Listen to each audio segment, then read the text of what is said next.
The Sioux Fire Services were back at it for their yearly tradition of collecting donations for MD research. Stationed outside Canadian Tire and Walmart yesterday, the off-duty officers were doing their part in helping local charities. We are at Canadian Tire raising money for MD and local charities. We've been doing this for quite some time, and as you can see today, we're having a good turnout and the money is pouring in. Obviously, we wear boots on the job, and it's our trademark that we collect money in. We do this across the US and Canada, and we usually do it twice a year. So with the Black Friday, the holiday tradition coming up, people are in a giving spirit. They want to help out in any way they can, and I think us being out here, being visible, they're more apt to give money. Some donations. We're here for the day. You can catch us here at Canadian Tire, or else actually Walmart today. This crew's here till 6 o'clock. If you recognize us, you can come out and donate. The other crew will be on till closing time. So again, we'll be here all day today if you want to come by and make any donation. Canadian Tire money, cash, no credit. For whatever reason, somebody can't make a donation today. Is there any other way that you know to be able to make that happen? Yeah, you could do an e-transfer. We take e-transfers, but ideally for this, we like seeing you guys showing up, putting money in the boot. Usually we raise approximately $8,000 to $10,000 on a good day. Hard to say today, but with this weather, I think we're going to do well. Yeah, I just want to thank everybody for their support locally here, and anything else we can do to help other people. If you know people in need, give us a call, see if we can help out your organization.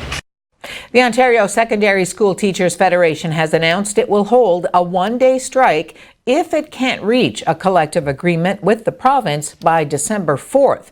Union President Harvey Bischoff says it's a necessary measure to turn up the pressure during tense labor negotiations with the provincial government.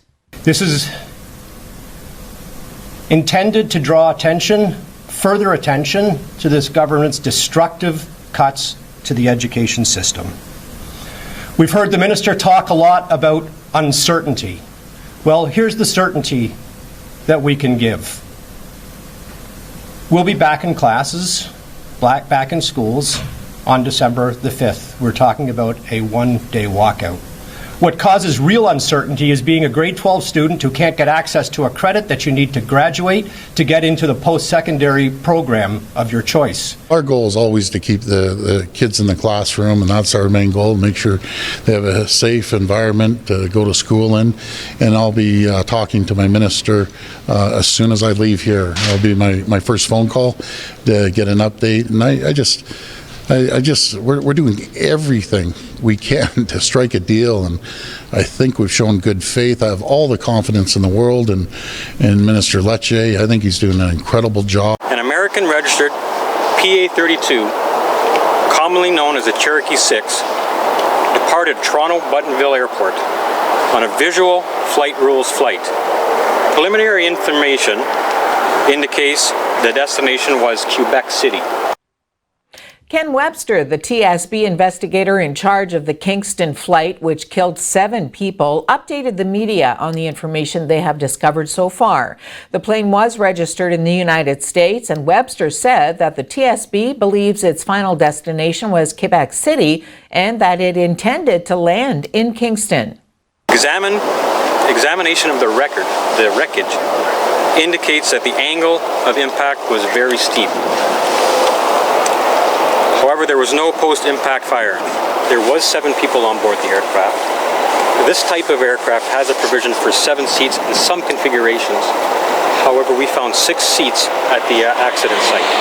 So at this stage of the investigation, it's too early to tell what the outcome will be with that. But I can tell you that we do look closely at this type of information and move forward from then on in. This country needs courageous leadership now, from its local government leaders and its national government leaders and its provincial government leaders. And I think we have had already very clear signals from the Prime Minister, the Deputy Prime Minister, and the ministers we've connected with even just in the last couple of days that they're willing to get creative.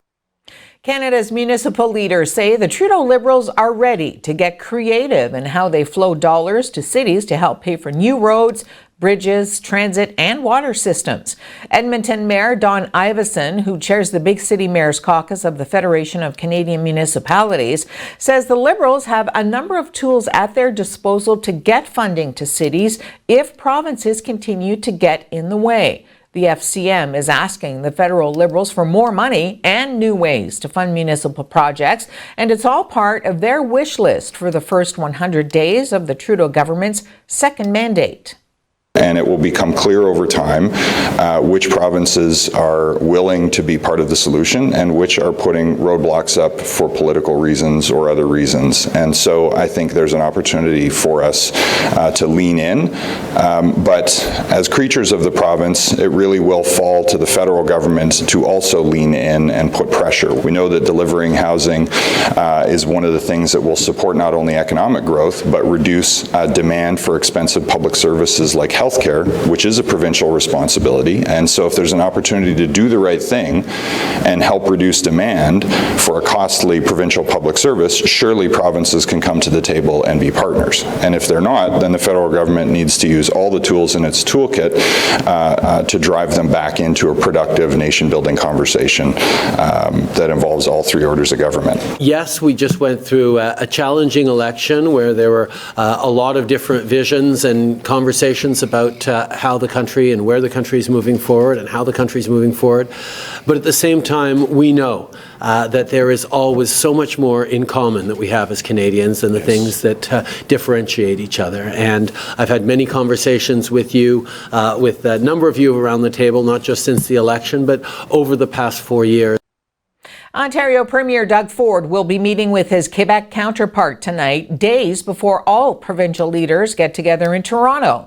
Ford says he will discuss areas of agreement with François Legault when the two meet for dinner in Montreal. That means they won't discuss Bill 21, Quebec's secularism law that bans public employees from wearing religious symbols on the job.